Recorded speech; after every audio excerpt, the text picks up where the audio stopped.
التحلية تاع اليوم من أروع التحليات، راح تجي خفيفة وبنينة وتقدروا تحضروها في وقت قصير. السلام عليكم، مرحبا بكم كامل في قناتي، إن شاء الله تكونوا كامل بخير وعلى خير. فيديو اليوم جبت لكم تحلية بالفراولة والكريمة، تحلية سهلة سريعة، يعني في أقل من نصف ساعة رايحين تحضروها. مكونات بسيطة وشكل راقي. خليكم معي خطوة بخطوة باش تشوفوا الطريقة حتى تحصلوا على هذه التحلية الرائعة.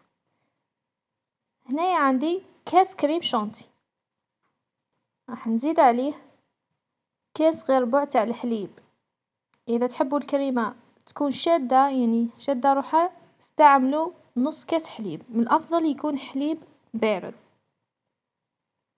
راح نخلطوا مليح الكريمة.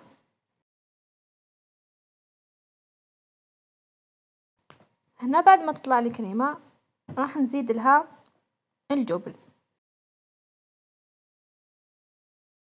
درت 4 مغارف كبار تاع الجبن الطري، استعملت جبن موندور، تقدروا تستعملوا اي جبن يكون متوفر عندكم، وزدت لها شوية من الفانيلا. راح نكمل نخلط.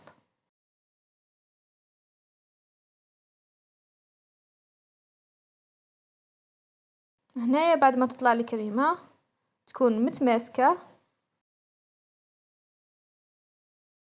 هنايا عندي بسكويت، تستعملي اي نوع يكون متوفر عندك. راح نغطسه في الحليب هكذا. راح نشكل طبقة، يعني الطبقة الاولى راح تكون عبارة عن بسكويت، وراح نجيب الكريمة اللي طلعناها من قبل، راح ندير طبقة من الكريمة.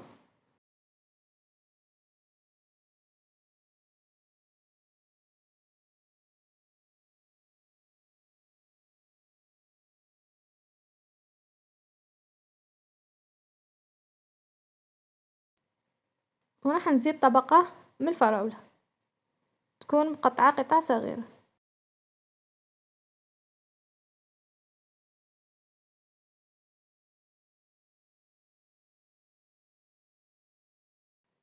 هنا عندي كاوكاو يعني محمص ومرحي، راح نضيفه فوق الفراولة.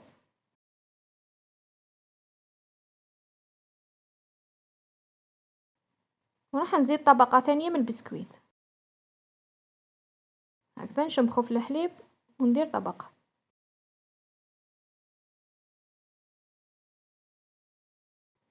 راح نكمل بنفس الطريقة. هنا راح نزيد الطبقة الأخيرة تاع الكريمة، يعني نتوما اللي تتحكموا في شحال طبقات اللي راح نديروهم.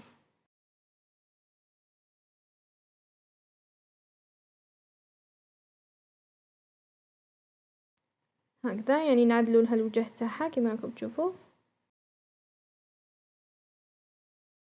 راح نكمل كامل الكمية اللي عندي،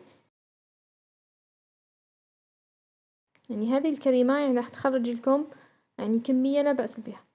هنا عندي شوكولا كنت ذوبتها، وراح نديرها كطبقة أخيرة. هنا درتها من الفوق.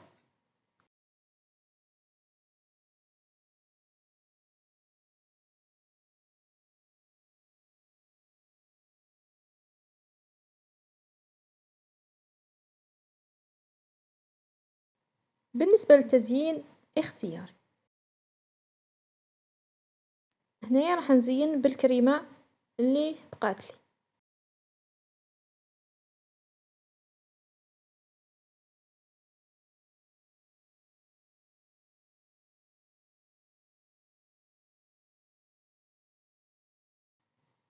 وراح ندير فراولة.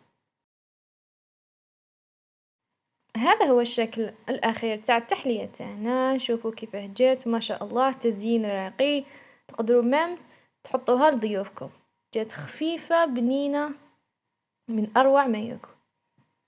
كما قلت لكم تقدروا تستعملوا أي نوع بسكوي، وكذلك الجبن تستعملوا فخوماج ريجيم ولا جبن موندور، الجبن اللي يكون متوفر عندكم، مام جبن مثلثات. هذه هي وصفة اليوم، إن شاء الله تكون نالت إعجابكم. ما تنسوش تقولوا لي رايكم في التعليقات وتجربوها. ما تنسوش ديروا لي لايك واشتراك في القناة، وكذلك بارطاجيو الفيديو. خليكم في رعاية الله وحفظه، والسلام عليكم ورحمة الله تعالى وبركاته.